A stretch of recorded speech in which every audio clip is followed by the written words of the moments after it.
Dans ton agenda sont chers, alors merci beaucoup Bruno, je t'en prie. Sois Non, béni. mais franchement, mon frère, c'est trop. C'est trop. Et après ça, on a peur de dire, mais malheur, je vais peut-être, au bonheur, je vais peut-être passer à côté de quelque chose. Et si jamais je vous déçois, je vous prie de m'excuser par avance. En tout cas, que le Seigneur soit béni. C'est une grâce de l'Éternel que de pouvoir se retrouver ensemble dans un pays encore libre, où on peut encore ouvrir la parole de Dieu librement, sans avoir peur d'avoir des bottes qui tapent sur le parquet à l'entrée là-bas et qui nous assaillent. Et c'est malheureusement ce que vivent la plupart de nos frères et de nos sœurs dans le monde. Nous sommes encore libres. Alors ne ratons pas ces moments où nous pouvons nous retrouver dans la communion fraternelle. On a tous connu le problème du Covid, n'est-ce pas ? Et du jour au lendemain, en quelques instants, on ne pouvait plus se réunir, on ne pouvait plus se voir. Et le monde peut basculer du jour au lendemain.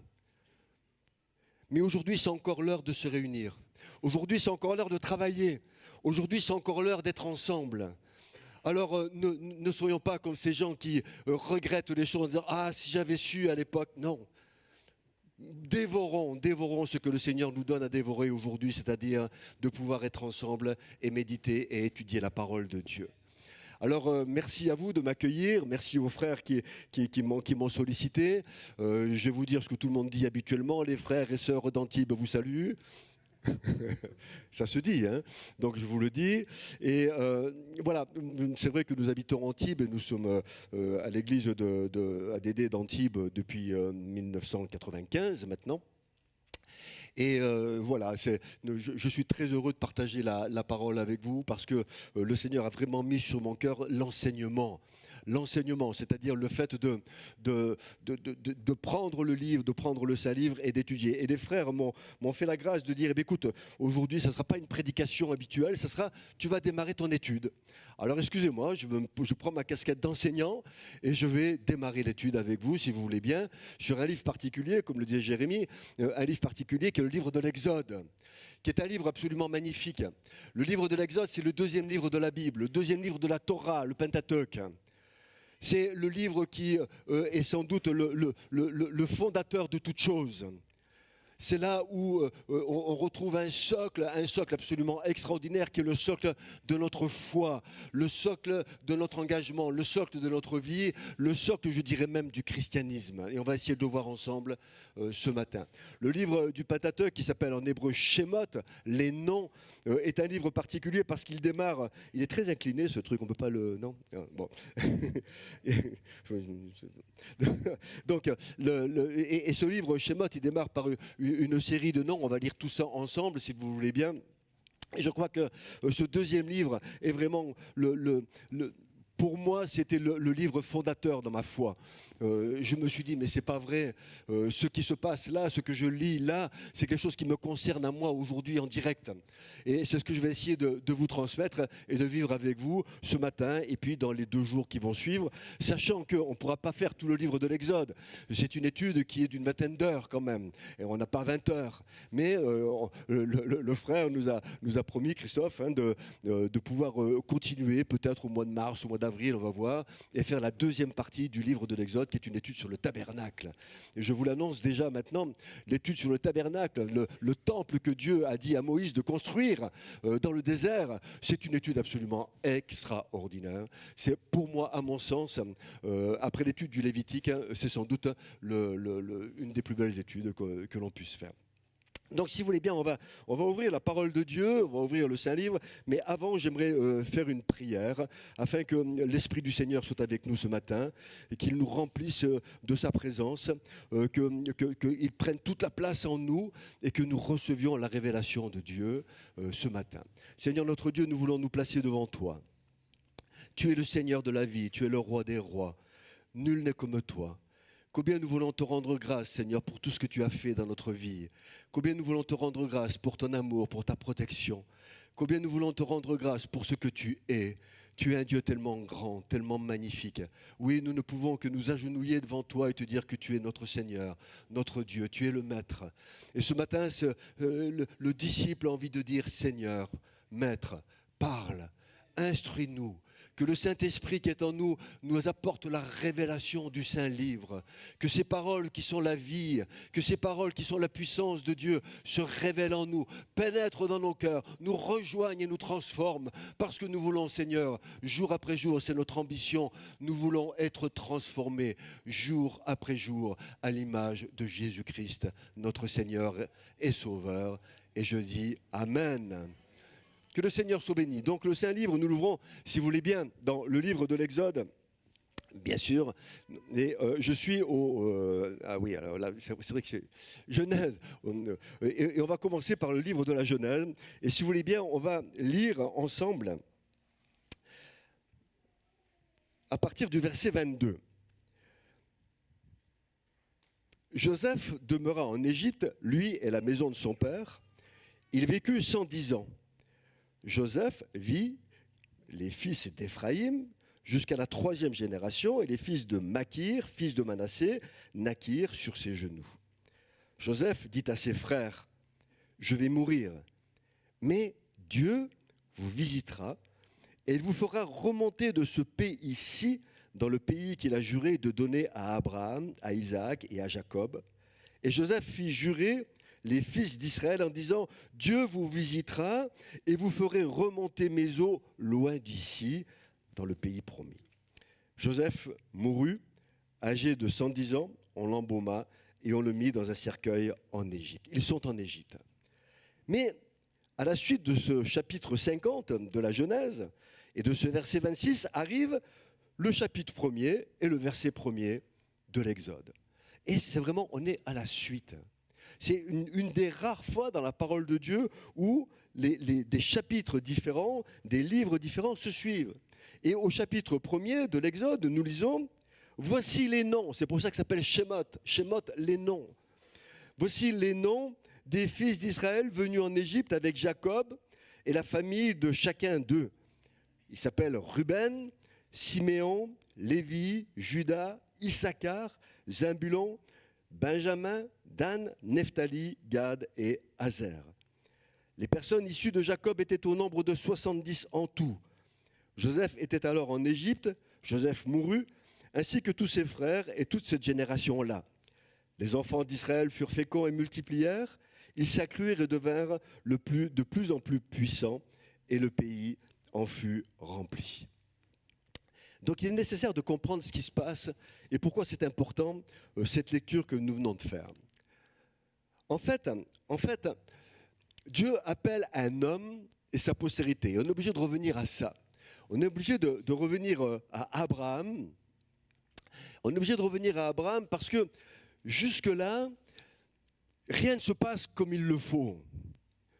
Rien ne se passe comme il le faut. Dieu pensait que Adam et Ève allaient ne jamais manger de l'arbre de la connaissance du bien et du mal. Or, ils vont le manger. Un échec terrible. Mais Dieu aime l'homme. Dieu aime tous les hommes. Il ne fait exception de personne. Et il n'a qu'une seule envie, non pas de juger les hommes, non pas de les punir, mais il n'a qu'une envie, c'est de les sauver.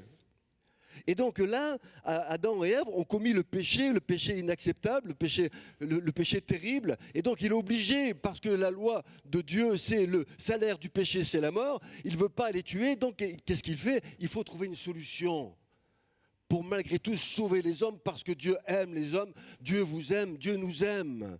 Et il nous aime passionnément. Et donc, comme cet échec est cuisant, il rejette Adam et Ève du jardin d'Éden parce qu'ils ne peuvent plus être dans la présence de Dieu, parce qu'ils ont péché, parce que le péché s'est inscrit dans leur chair. Alors il est là, il observe, et puis vient Caïn et Abel, des enfants d'Adam. Il y a eu un premier échec. Y aura-t-il un deuxième échec? Y a-t-il un espoir dans l'humanité? Et alors là, que se passe-t-il à la suite d'un différend? Caïn est très fâché, n'est pas content contre son frère parce que Dieu n'a pas agréé son sacrifice. Et Dieu lui dit, mais sois pas fâché, Caïn, sois pas fâché. Si tu agis bien, je te relèverai, il n'y a pas de problème. Il faut que tu domines sur le péché, parce que le péché se couche à ta porte, mais toi, ton travail, Caïn, c'est que tu domines sur le péché. Caïn n'entend pas la voix de Dieu. Il voit son frère dans un champ, et plutôt que de lui parler, il lui saute dessus, il le tue. L'ordre de Dieu était celui-là, domine sur le péché. Parce que l'homme est maintenant conquis par le péché, malheureusement, il faut, et le travail de l'homme, et le travail de vous, le travail de nous, le travail de l'humanité tout entière, c'est non pas d'être séduit et vaincu par le péché, mais c'est de dominer le péché. Et c'est toute la problématique de toute l'histoire de l'humanité. Et Dieu souhaite, il veut que nous dominions sur le péché. Et donc Caïn n'a pas dominé sur le péché et il n'y a plus de solution pour l'homme. L'homme devient exécrable, commet des horreurs sur horreurs, va jusqu'à sacrifier ses enfants, brûler ses enfants, faire des abominations terribles. Il n'y a plus qu'une solution. Quand Dieu constate qu'il n'y a plus de possibilité de repentance, alors il juge. Mais tant qu'il pense qu'il y a une possibilité de repentance, Dieu attend et patiente. Et nous en sommes là aujourd'hui avec l'histoire de la vie de tous les jours. Nous en sommes là avec l'humanité. Dieu attend la repentance des hommes. Il souhaite que les hommes se repentent. C'est pourquoi il nous dit, allez de par le monde, prêchez l'évangile, annoncez l'évangile. Parce qu'il faut qu'ils se repentent. Mais les hommes ne se repentent pas. Et on verra si un jour on fera ensemble l'étude de l'Apocalypse, pourquoi pas aussi une très belle étude, on verra que malgré les fléaux, malgré les difficultés, malgré les épreuves, les hommes préfèrent se mordre la langue de douleur, préfèrent se cacher dans des montagnes et dire « cachez-nous » plutôt que de se repentir. Et parce que Dieu comprend qu'il n'y a plus de repentance possible, alors il juge et condamne. Et donc là, il juge et condamne le monde de Noé, puisque c'est Noé qui est là à cette époque, et il va envoyer ce déluge qui détruit toute la terre. Et détruisant toute la terre, il dit on va recommencer. Peut-être qu'avec cet homme remarquable qui est Noé, qui est un homme de Dieu, qui est un homme qui m'aime, qui est un homme qui me sert, eh bien peut-être qu'avec cette nouvelle humanité que je vais créer, avec lui, ils vont dominer enfin sur le péché. Ils vont dominer sur le péché. C'est le maître mot, dominer sur le péché. Et aujourd'hui, nous chrétiens du XXIe siècle, le Seigneur nous dit la même chose. Il nous dit, domine sur le péché. Ne te laisse pas séduire par le péché. Ne te laisse pas avoir par le péché. Il faut que tu sois plus fort que le péché. Domine sur le péché. Je te donne toutes les armes qu'il faut pour dominer sur le péché. Et là malheureusement, l'homme n'a pas dominé sur le péché et il détruit la terre. Il sauve simplement 8 personnes. Les 8 personnes qu'il sauve, c'est Noé et sa famille. Noé sort de l'arche. Après quelque temps, ça c'est une étude sur la Genèse, encore autre chose, mais quand même, rappelons ces choses-là parce que c'est important. Au bout de quelque temps, Noé sort de l'arche. Il sort de l'arche et puis Noé commet la faute. Il s'enivre, fait sans doute des bêtises très graves. Il est obligé de maudire son fils. Il ne domine pas sur le péché. Pire que ça, les hommes de sa génération, alors que Dieu avait dit « Allez, de par la terre, remplissez la terre, multipliez-vous », ils vont se regrouper dans une plaine, Babel, et là, ils vont créer une tour avec l'ambition d'être plus grand que Dieu. Ils ne dominent pas sur le péché. Plus de solution. Qu'est-ce que va faire le Seigneur? Détruire la terre de nouveau? Mais il aime les hommes. Il n'a pas envie de les détruire. Il n'a pas envie de les détruire. Et c'est pour ça que Dieu patiente aujourd'hui. Il n'a pas envie de détruire les hommes, qui s'est donné tant de mal à faire avec tellement d'intelligence. Il n'a pas envie de détruire cette terre qui est si merveilleuse. Il ne veut pas la détruire. C'est pas son projet. Son projet, c'est que les hommes soient sauvés et dominent sur le péché. Et alors là, il trouve une solution. Alors excusez-moi, je fais un peu de plagiat, mais c'est pour vous expliquer le cheminement. Bien sûr que ça ne s'est pas passé comme ça dans la tête de Dieu, puis en plus je ne sais pas ce qu'il pense. Hein. Enfin si, un peu quand même. Et il trouve une solution, il dit, je vais me faire un peuple. Je vais me créer un peuple. Je vais me créer un peuple et ce peuple va avoir ma loi, il va connaître la justice de Dieu, ce peuple va savoir ce que j'attends des hommes, ce peuple va être porteur de mon message. Et ce peuple, je vais le mettre dans un pays promis et il aura des lois tellement sages, tellement intelligentes que les hommes vont regarder ce peuple et vont dire « Mais nous aussi, on veut des lois aussi sages et aussi intelligentes. Nous aussi, on veut un Dieu comme celui-là. » Ça, c'est le projet de Dieu. Alors, il appelle un homme qui s'appelle Abraham. Et Abraham va faire un certain nombre de choses. Et après ces 2 échecs qu'on vient de voir, Adam et puis Noé, Et Dieu se dit, peut-être que là, il n'y aura pas d'échec. Peut-être que cette fois-ci, maintenant, avec ma loi, en sachant ce que je pense, en sachant ce que j'attends d'eux, peut-être que les hommes vont se mobiliser et maintenant vont dominer enfin sur le péché. Et Abraham devient Abraham, a un fils avec un certain nombre de difficultés. Hein. C'est un commencement qui est assez chaotique avec Abraham, parce que finalement, alors que Dieu lui a dit qu'il ne fallait pas qu'il descende en Égypte, il descend en Égypte. En Égypte, il sort d'Égypte, il revient avec une femme qui va être esclave, qui s'appelle Agar, et Agar va faire un fils qui n'était pas celui que Dieu voulait.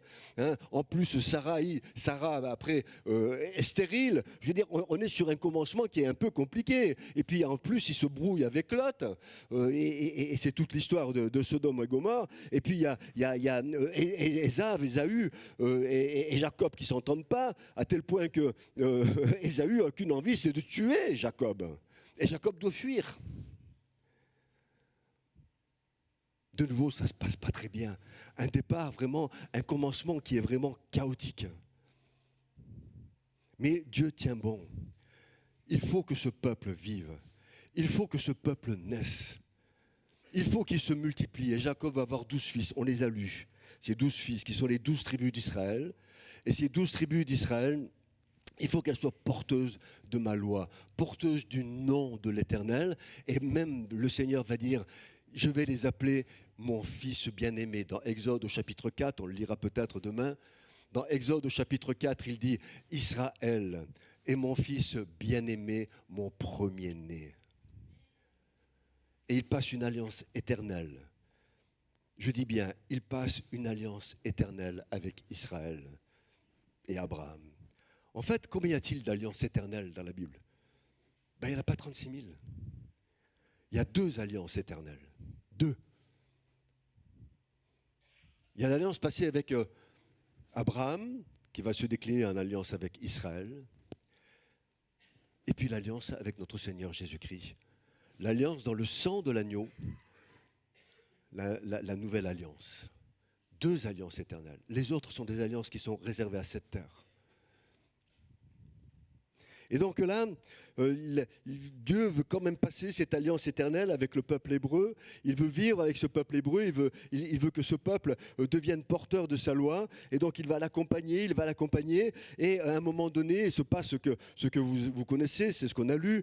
Ils sont obligés de descendre en Égypte parce que là, il n'y a plus rien à manger. C'est la famine. Ils sont tous en train de mourir de faim. Donc en Égypte, parce que Dieu a préparé le chemin de Joseph. Joseph est devenu un grand d'Égypte. Et là, il va nourrir le peuple, et pour les nourrir, il leur dit de venez, venez, venez, venez. Et ils viennent s'installer à Goshen, ou Goshen, comme vous voulez. Ils viennent s'installer dans l'Égypte. Et là se passe un grand, grand problème.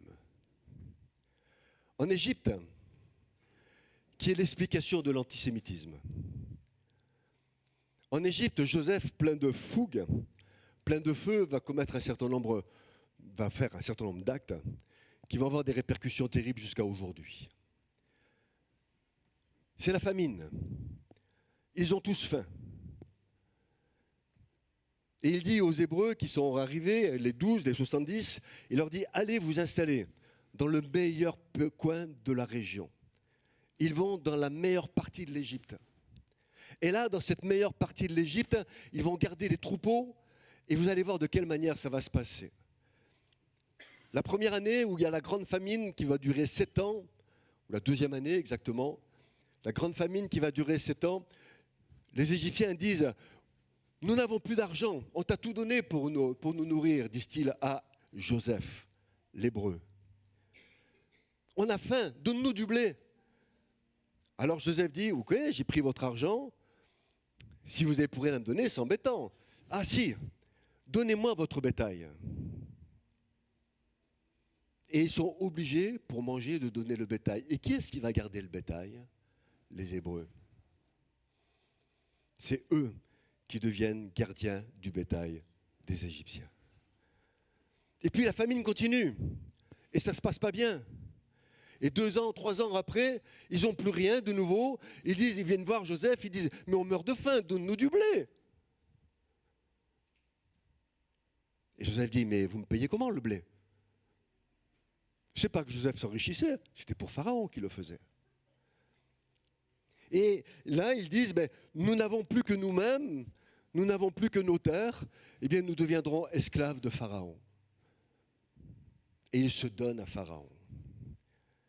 Mais les Hébreux, sont toujours libres à Goshen, en train de garder les troupeaux.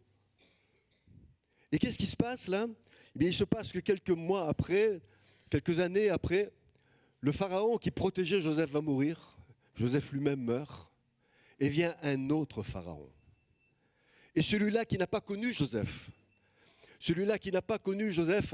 se dit, mais eux, les Hébreux, là, ils commencent à nous lasser un peu. Et ils vont commencer à les persécuter.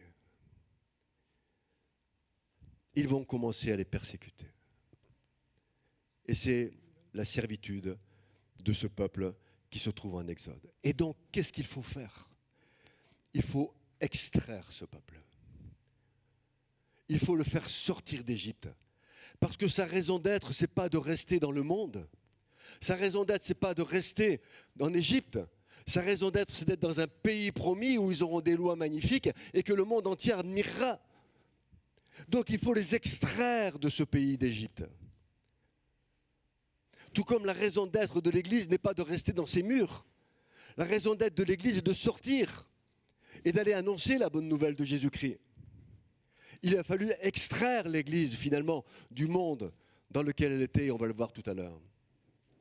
Et donc, là, il se trouve coincé par ça, il se trouve coincé par le Pharaon, et en fait, un verset particulier, un passage particulier d'Ézéchiel au chapitre 20, nous fait comprendre qu'ils sont restés trop longtemps en Égypte. Ils n'auraient jamais dû rester aussi longtemps. Ils sont restés 430 ans dans le pays d'Égypte. Or, ce n'était pas le plan de Dieu. Le plan de Dieu, c'était qu'ils y viennent, qu'ils se nourrissent et puis qu'ils repartent dans le pays promis. C'était sa vocation. Or, ils sont restés 430 ans. Et il semblerait, quand on lit Ézéchiel vient, je dis bien, il semblerait, parce que c'est encore une fois sujet à discussion, il semblerait que Dieu ait cherché à un moment donné à les faire sortir plus tôt. Et ils n'ont pas voulu. Ils n'ont pas voulu, pourquoi ? Parce qu'en Égypte, ils avaient leur maison, ils avaient une partie de leur histoire, ils avaient leurs troupeaux, ils étaient quasiment assimilés au peuple égyptien. C'était le grand danger d'être assimilé au monde. C'est notre danger aussi, d'être assimilé au monde, de ressembler au monde, de faire comme le monde, de vivre comme le monde, jusqu'à tel point qu'on ne voit plus la différence entre quelqu'un qui est un enfant de Dieu et quelqu'un qui est dans le monde. Et c'était ce qu'ils vivaient. Ils étaient tellement assimilés dans le monde, ils étaient tellement assimilés dans l'Égypte qu'ils ne connaissaient même plus le nom de Dieu. Ils ne connaissaient même plus le nom, et pire que ça, ils servaient les idoles d'Égypte. Et ils vont les servir pendant 40 ans dans le désert encore. Terrible, terrible cette histoire. Et comme ils ne veulent pas sortir, alors Dieu est obligé d'employer les grands moyens. Ah, vous ne voulez pas sortir, pourtant vous êtes mon peuple. J'ai une alliance éternelle avec vous. À cause de l'alliance que j'ai passée avec Abraham. Parce que moi, je tiens ma parole si vous ne la tenez pas. Moi, je suis l'Éternel. Je fais ce que je dis ce que je fais. Je dis ce que je vais faire et je fais ce que j'ai dit. Et c'est vrai dans toutes nos vies, ça. Et là Dieu va employer les grands moyens. C'est la persécution. Et à ce moment-là, le peuple commence à comprendre qu'il n'est pas bien en Égypte. Alors il commence à pleurer, à se lamenter. Et quand ça va être le moment de sortir d'Égypte, alors ils vont dire oui, sinon ils auraient dit non s'ils avaient continué à être bien dans le monde. Ça, l'histoire de cette extraction, c'est le livre de l'Exode. Alors, je voudrais voir avec vous maintenant comment il se situe, ce livre de l'Exode, dans l'histoire du temps. Essayons de voir un peu ce que ça veut dire. D'abord, ça commence en Genèse. Genèse 1-2, là tout ça, c'est l'histoire de Adam, ce qui s'est passé avant, on ne sait pas trop. Et puis il vient l'histoire de Noé, il y a une période, alors ça, tous ces chiffres, ils viennent, bien sûr, ils peuvent être discutés, mais c'est ce qui vient de la généalogie qu'on retrouve, des généalogies qu'on retrouve dans la Genèse, notamment au chapitre 11. Et là, ça va durer 1670 ans. Le deuxième échec, premier échec avec Adam, deuxième échec avec Caïn, troisième échec avec Noé, le déluge. Et puis, entre le déluge et Abraham, viennent 290 ans. On est en moins 2131. Hein, et puis, vient la période suivante. Ils sont à la prisonniers en Égypte. Et ça va durer un certain temps qui nous est donné par la parole de Dieu, qui est de 430 ans. Donc là, avec la naissance de Moïse en moins 1491, la sortie d'Égypte en moins 1411. Ça, c'est ce que je viens de vous raconter, rapidement, qui est une introduction. Mais le livre de l'Exode, là-dedans, il se trouve où ? Bien, le livre de la Genèse, il est là. Le livre de la Genèse nous raconte tout ça. Et le livre de l'Exode, il nous raconte l'histoire de l'extraction de ce peuple, l'histoire de en tout cas, la fin de ces 430 ans, l'extraction du peuple. Donc, on en est là de notre histoire et de l'aventure de ce peuple hébreu que Dieu aimait tant. Hein, alors, encore une fois, je disais, hein, c'est sujet à caution dans le sens où il y a en fait une théorie, mais bon, il faut prendre ça comme une théorie. Hein, il y a des gens disent ça. En fait, c'est ce qu'on appelle la chronologie longue, et d'autres disent qu'il y a une chronologie qui est plus courte et qui réduit de 200 ans. Bon. On ne va pas rentrer là-dedans, personne n'est d'accord avec ça. Et voilà, ça fait partie des discussions que vous devez savoir et qui existent. Vous entendrez peut-être d'autres bruits. Et donc, les Juifs se retrouvent dans cette affaire. Et là, on arrive à la suite de notre chose, une histoire vieille de 3000 ans. Et la question qui se pose à nous maintenant, mais quel est l'intérêt pour nous d'étudier le livre de l'Exode ? Quel est l'intérêt au XXIe siècle ? Ça m'apporte quoi ?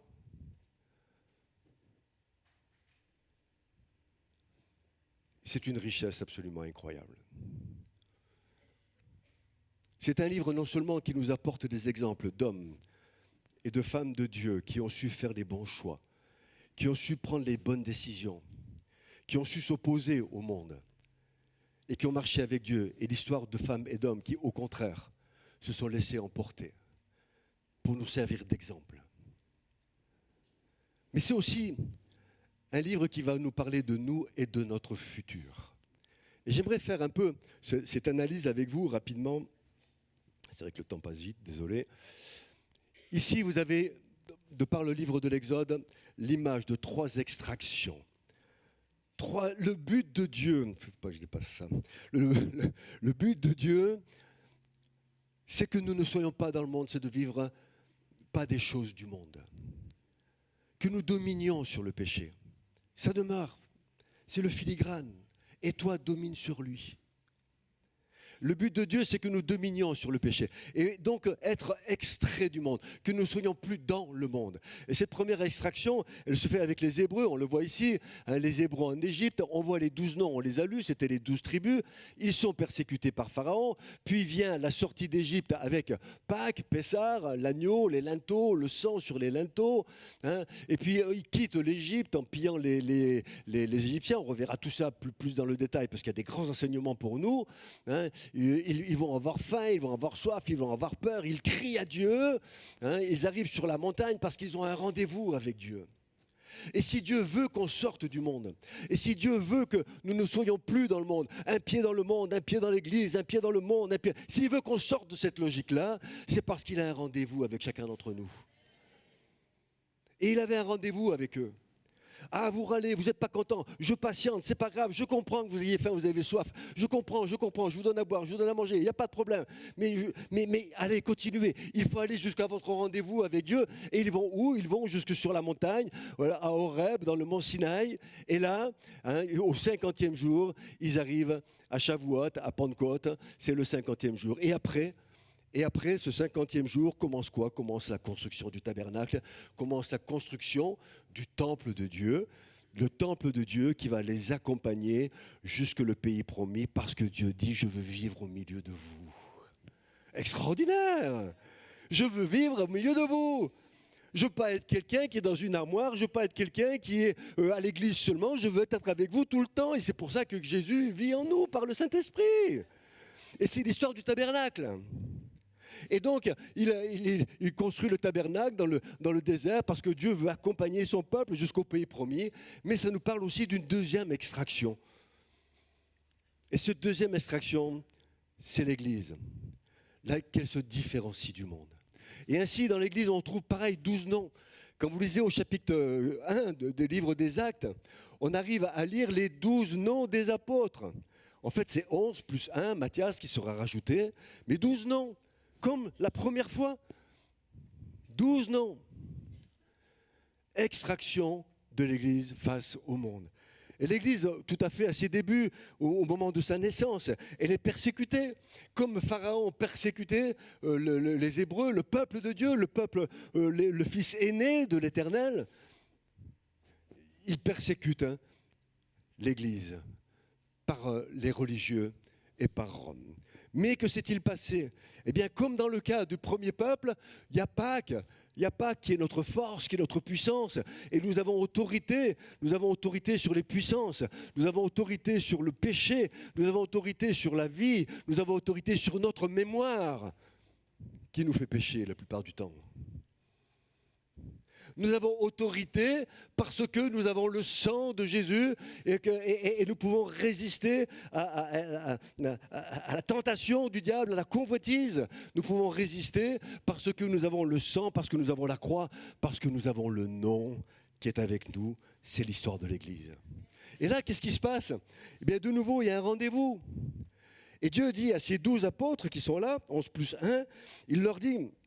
Allez, ne commencez pas tout de suite la conquête du monde, vous n'êtes pas armés, il faut que vous soyez armés, il faut que vous patientez un peu, vous allez attendre 7 jours, parce qu'il y a 7 jours en réalité, vous allez attendre 7 jours et puis là, il va se passer quelque chose. Et donc, qu'est-ce qu'ils font? Ils sont dans la chambre haute et arrive Pentecôte. Et 50 jours après Pâques, 50 jours après la croix, vous voyez que nous avons un Dieu qui est cohérent. Il est cohérent. On est dans la même logique. 50 jours après Pâques, il nous donne quoi? Il nous donne le Saint-Esprit en puissance pour que nous dominions sur le monde. Extraordinaire. Dieu est cohérent. Il y a 50 jours, la première fois, il y a 50 jours entre Pâques qui est ici, Pessah, et puis le moment où il donne sa loi, 50 jours après Pâques et la croix de Jésus-Christ, il nous donne le Saint-Esprit. Et avec la loi et avec l'Esprit, nous sommes armés pour vaincre le monde. Et c'est pour ça que Jésus dit à ses disciples, allez, faites des nations des disciples. Et baptisez-les au nom du Père, du Fils et du Saint-Esprit. Et enseignez-les. Et c'est ce que nous faisons ce matin, nous nous enseignons mutuellement. Et enseignez-les. Et ça, juste comme ici, après le don de la loi sur le mont Sinaï, sur le mont Horeb au Sinaï, après le don de la loi, ils construisent le tabernacle parce que Dieu habite avec eux. Que se passe-t-il pour nous? L'Église est le temple de Dieu. L'Église est construite. Elle peut aller dans le monde et se battre. Et se battre les armes à la main pour dominer le diable, pour dominer le péché, pour dominer la convoitise, pour que nous amenions des sœurs et des frères à la beauté de l'Évangile. Nos familles d'abord, mais pas que. Parce que c'est encore l'heure de travailler. C'est encore l'heure de divulguer, d'essaimer la parole de Dieu, l'Église, le temple de Dieu. Et là, le but du premier peuple de Dieu, le fils aîné, nous sommes le second, mais l'aîné c'est quand même Israël. Et son but était d'aller vers le pays promis. L'Église, son objectif, c'est de prendre possession du royaume de Dieu. Et le royaume de Dieu, c'est quoi? C'est la vie de l'esprit. Le royaume de Dieu, c'est la vie de l'esprit. C'est les œuvres que Dieu nous donne d'accomplir, des œuvres qu'il a préparées d'avance afin que nous soyons des témoins de Christ, que nous soyons le sel de la terre et la lumière du monde. Parce que c'est ce qu'il attend de chacun d'entre nous, que vous soyez, que je sois, que nous soyons le sel de la terre et la lumière du monde. C'est ça que le Seigneur attend de chacun d'entre nous. C'est ça le royaume de Dieu. C'est ce que Dieu veut pour son Église. Mais on a dit qu'il y avait 3 extractions. Et elle est où la 3e? Moi, je ne sais pas où elle est. Vous savez où elle est, vous? Allez, quelqu'un qui a une idée? Ah, bravo! Il y a quelqu'un qui suit. Tout le monde ne dort pas, c'est bien. Donc, la 3e extraction, c'est notre futur. C'est notre avenir. L'extraction, l'épouse retirée du monde. Alors, je ne vais pas faire un parallèle de la même manière, face par face, parce que les phrases, elles sont écrites, elles sont assez claires quand même, mais je ne vais pas rentrer là-dedans. Je veux simplement revenir à ce qui nous parle de notre extraction à venir du monde. C'est-à-dire que nous ne sommes pas destinés à rester dans le monde. Jésus a dit, vous êtes dans le monde, mais vous n'êtes pas du monde. Vous n'êtes pas destinés à rester dans le monde. Et un jour, je viendrai vous chercher. Et qu'est-ce qui nous parle de cet enlèvement, entre guillemets? Parce qu'en fait, l'Apocalypse n'en parle jamais, mais ça, c'est un autre problème. Le jour où on fera l'étude sur l'Apocalypse, on en reparlera. Mais ça, il y a des raisons, ça s'explique très bien. Mais il n'empêche que ce qui nous parle, le livre qui nous parle de la fin du monde et de notre extraction du monde, c'est l'Apocalypse. Et vous allez voir que l'Apocalypse est quasiment, trait pour trait, un livre semblable à l'Exode. Je ne parle pas de l'Apocalypse parce que c'est le moment de parler de l'Apocalypse. Je parle de l'Apocalypse parce que c'est un trait pour trait, un livre qui est semblable à l'Exode. Je m'explique. On va voir un certain nombre de choses.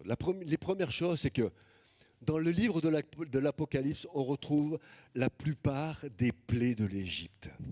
Ce qui va se passer dans les temps de la fin. Quand le Seigneur va perturber les hommes pour qu'ils se repentent, non pas pour les châtier, ce n'est pas le moment de les châtier. Le châtiment, il viendra au jugement dernier.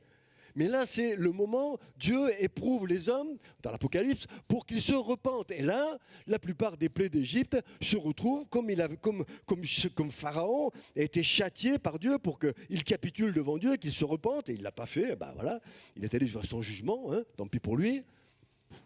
Et c'est pareil pour les temps de la fin. La deuxième chose, c'est que le Pharaon est un type de la bête qui sort de la mer, qu'on retrouve dans Apocalypse 13. Un tyran tout-puissant qui est considéré lui-même comme Dieu. Pourquoi Pharaon s'oppose, et on verra ça plus en détail, pourquoi Pharaon s'oppose avec bec et ongle, comme on dit, contre la sortie du peuple hébreu? C'est parce que son peuple le considère comme un Dieu. Et lui, un Dieu, ne peut pas capituler devant un homme. C'est pas possible, devant un peuple. Et donc, Pharaon est vraiment un type de la bête, de l'antéchrist, qu'on appellera plus tard l'antéchrist qui sort de la mer et qui est décrit particulièrement dans Apocalypse 13. Le veau d'or. Le veau d'or est l'image de la bête. Qu'est-ce qui va se passer? Eh bien, à un moment donné, le peuple va avoir une faille, exploitée par le diable, très certainement, et ce peuple va se mettre à faire la faute irréparable. Et ça va être un point important dans notre étude de demain et après-demain. Le peuple va commettre une faute irréparable. Je me souviens, on a suivi avec Lydie, pour une fois je parle de ma femme, vous voyez, je parle de ma femme. et avec Lydie, on a suivi pendant un certain temps des cours donnés par un homme remarquable, il y en a quand même, il ne faut pas croire, qui était un rabbin. Un homme remarquable qui nous avait ouvert les portes et qui nous enseignait sur la vision juive, appelons les choses comme elles sont, la vision juive de l'Ancien Testament, et notamment d'un certain nombre de points tout à fait essentiels. Et ce qui m'étonnait, moi toujours, alors on assistait à ces cours, c'était vraiment très intéressant, et on assistait à ces cours, et cet homme, très souvent, il disait le point vraiment crucial, le virage qui a été donné, qui fait qu'Israël s'est planté et a subi des conséquences irréparables jusque dans la suite, c'est le veau d'or. Et il le disait. J'ai dit, mais pourquoi une telle importance? C'est simple. Parce qu'Israël, en tout cas, les Hébreux, le peuple hébreu, lorsqu'ils sont sur la montagne du Sinaï, il y a le Dieu qui est là, ça tape de partout, il y a des trompettes, il y a des voix, il y a des éclats, il y a des lumières, il y a tout ce que vous voulez. Ils ont peur. Et Dieu, dans ce bruit et dans ce brouhaha, il va prononcer les 10 commandements, les 10 premiers commandements. Et les Hébreux, si on lit bien le texte, et j'essaierai de vous le faire découvrir, si on lit bien le texte, Donc on voit bien que dans ce chapitre 20 du livre de l'Exode, lorsque Dieu donne les 10 commandements, les Hébreux entendent les 2 premiers commandements et pas tous les autres parce qu'ils ont peur. Et les 2 premiers commandements, c'est « Je suis l'Éternel ton Dieu et tu n'auras pas d'autre Dieu devant ma face ». Celui-là, ils l'ont entendu, « Tu n'auras pas d'autre Dieu devant ma face ». Et ils ont entendu le 2e. Et le 2e commandement, c'est « Tu ne te feras pas d'image taillée ». Chose incroyable. Moïse tourne le dos, qu'est-ce qu'ils font? Ils se créent un Dieu, ils se font une image taillée. La faute irréparable. Ils étaient avertis. Ils étaient prévenus. Et cette faute irréparable, on verra, aura des conséquences terribles. Terribles pour des années jusqu'à aujourd'hui même, je pourrais le dire. Donc le veau d'or, l'image de la bête. Qu'est-ce qu'on peut dire? Chose incroyable, on va voir dans tous les objets du tabernacle. Le tabernacle est décrit longuement dans beaucoup de chapitres, hein, presque une vingtaine de chapitres de l'Exode, un peu moins. Et là, tous ces objets qui sont décrits dans le livre de l'Exode, l'autel d'airain, la mer d'airain pour les ablutions, les planches du tabernacle, enfin, tout ça, le tabernacle en lui-même, la tente d'assignation, l'autel d'or des parfums, la table des pains de proposition, le chandelier, l'arche de l'alliance, tout ça se retrouve dans le livre de l'Apocalypse. C'est incroyable. Tout ce que vous retrouvez dans l'Exode, toute la description du tabernacle de l'Exode se retrouve dans l'Apocalypse. Parce que, finalement, le tabernacle, je fais de la publicité pour les mois à venir, parce que finalement, le tabernacle, c'est ni plus ni moins qu'une bande dessinée, une illustration de réalité céleste. Le tabernacle, c'est la copie de ce qui se passe dans le ciel. Et c'est pour ça que lorsque Jean a des visions et voit les choses se passer dans le ciel, l'agneau immolé sur le trône, il voit l'arche de l'alliance, il voit l'autel d'or, il voit l'encensoir, il voit un tas de choses, mais c'est des choses qui se passent dans le ciel et c'est décrit dans le livre de l'Exode. C'est ce que nous allons essayer de voir ensemble. Tous les objets et meubles du tabernacle se retrouvent d'ailleurs. Et puis, un peuple de sacrificateurs, une nation sainte. Et oui, effectivement, quand on lit Exode au chapitre 19, le Seigneur dit très clairement à son peuple qui est là, qui est au pied du Sinaï, il lui dit vous êtes un peuple pour moi comme un peuple de sacrificateurs, vous êtes une nation sainte, vous serez mes prêtres, vous avez vu ce que j'ai fait à l'Égypte et comment je vous ai porté sur des ailes d'aigle et amené vers moi. Maintenant, si vous écoutez ma voix et si vous gardez mon alliance, vous m'appartiendrez, écoutez bien, vous m'appartiendrez entre tous les peuples, car toute la terre est à moi. Vous serez pour moi un royaume de sacrificateurs et une nation sainte. C'est exactement ce que Pierre dit de chacun d'entre nous. Au chapitre de la première épître de Pierre, dans la première épître de Pierre, Pierre dit « Vous êtes une nation sainte, un royaume de sacrificateurs, un royaume de prêtres pour Dieu. Vous êtes une nation sainte. » Ce qui était marqué comme une préfiguration de ce que nous sommes aujourd'hui se trouvait déjà dans le livre de l'Exode. Vous êtes une nation sainte. Voilà ce que dit Pierre, voilà ce que dit le livre de l'Exode. On continue. On va s'arrêter, je sens que je vais me faire gronder. Donc, dans le livre de l'Exode, on nous parle d'une rencontre. Il nous parle notamment une rencontre avec le Dieu de gloire. Cette rencontre avec le Dieu de gloire, cette rencontre, le lieu de gloire que je disais tout à l'heure, c'est au mont Sinaï. Il y a les éclairs partout, il y a des trompettes, le feu, tout ce que vous voulez. Et lorsque Jean se retrouve dans le ciel, introduit dans le ciel, il va rencontrer Jésus-Christ. D'une blancheur, avec un vêtement d'une blancheur extraordinaire, avec des pieds comme de l'airain ardent, etc. Une rencontre avec le Dieu de gloire. C'est dans le livre de l'Exode qui est préfiguré la rencontre avec le Dieu de gloire. Rencontre que nous aurons, nous aussi, mes sœurs, mes frères, un jour avec notre Seigneur. Un jour, nous le rencontrerons. Un jour, nous serons introduits dans sa présence. Un jour, il sera là, les bras ouverts, et disant, c'est bien, bon et fidèle serviteur, entre dans la paix, entre dans la joie de ton maître. Une rencontre avec le Dieu de gloire, c'est ce qui est préfiguré dans le livre de l'Exode. Et puis enfin, L'agneau immolé sur le trône, bien sûr, dans l'Apocalypse, il en est parlé longuement de cet agneau immolé sur le trône. Et chose incroyable, lorsque le peuple hébreu sort de la mer Rouge, après avoir vécu un miracle magnifique, eh bien ce peuple hébreu est content, il est sauvé, Pharaon a été englouti avec ses armées, et là Moïse va faire un cantique extraordinaire, un chant merveilleux, qui est à la louange et à la gloire de Dieu, pour le remercier, pour dire merci Seigneur, tu nous as sauvés, tu es merveilleux, tu es magnifique, combien nous te rendons grâce. Donc un cantique qui s'appelle le cantique de Moïse. Eh bien sachez que ce cantique se retrouve dans l'Apocalypse. Dans l'éternité, il y a 2 cantiques qui seront chantés. Il n'y en a pas 36 000. Il y a 2 cantiques qui seront chantés, le cantique de Moïse et le cantique de l'agneau.